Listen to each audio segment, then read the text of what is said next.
តនីនាងខ្ញុំវលៈសូមជូនព័ត៌មានរបស់វិទ្យុជាតិនៃកើត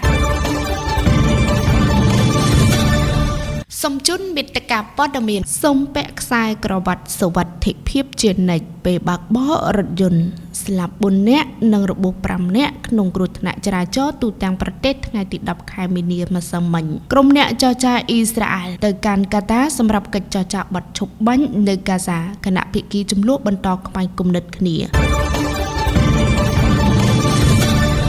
សូមជូនព័ត៌មានពិស្ដាបើតាមការដោះស្រាយចេញពីគេហទំព័រផ្លូវការរបស់ Fresh News បានឲ្យដឹងថាយោងតាមរបាយការណ៍របស់អគ្គស្នងការដ្ឋាននគរបាលជាតិឲ្យដឹងនៅថ្ងៃទី10ខែមីនាឆ្នាំ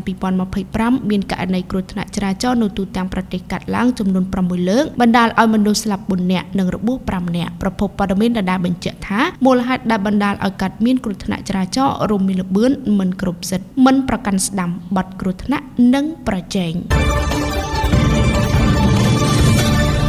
បើតាមការដកស្រង់ចេញពីគេហទំព័រផ្លូវការរបស់ BTV News បានឲ្យដឹងថាក្រុមចរចារបស់អ៊ីស្រាអែលទៅកាតាកាលពីថ្ងៃច័ន្ទ10មីនាសម្រាប់កិច្ចពិភាក្សាក្នុងគោលបំណងបន្តផ្អាកបទឈប់បាញ់នៅតំបន់កាហ្សាដោយភ័យស្រួយបន្ទាប់ពីអាជ្ញាធរបានកាត់បន្ថយការផ្គត់ផ្គង់អាគីសនីរបស់ទឹកដីប៉ាឡេស្ទីននិងបិទការនាំចូលជំនួយដើម្បីបង្កើនសម្ពាធលើក្រុមហាម៉ាស់នៅមុនការចរចាអ៊ីស្រាអែលបានផ្ដាច់ខ្សែថាមពលតែមួយគត់ទៅកាន់រោងចក្រចម្រោះទឹកនៅកាហ្សាជាទង្វើដែលក្រុមហាម៉ាស់រិះគន់ថាជាចំណាត់ការផ្ដេសផ្ដាសនិងមិនអាចទទួលយកបានដំណាក់កាលដំបូងនៃកិច្ចព្រមព្រៀងបទឈប់បាញ់បានផុតកំណត់កាលពីថ្ងៃទី1ខែមីនាដែលមិនមានកិច្ចព្រមព្រៀងលើដំណាក់កាលបន្តបន្ទាប់ដែលគួរតែធានាបាននូវការបញ្ចប់ដ៏យូរអង្វែងនៃសង្គ្រាមដែលបានផ្ទុះឡើងដោយការវាយប្រហារកាលពីថ្ងៃទី7ខែតុលាឆ្នាំ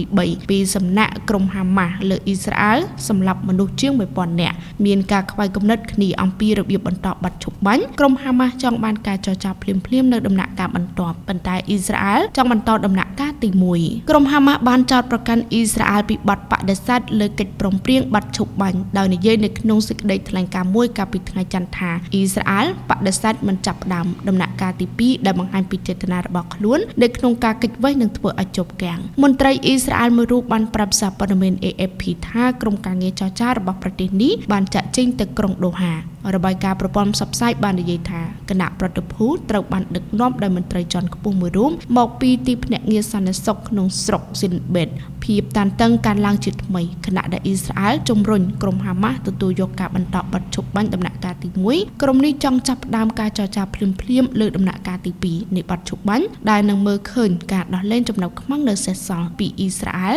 និងការដកកងទ័ពអ៊ីស្រាអែលចេញពីដែនដីហ្គាហ្សា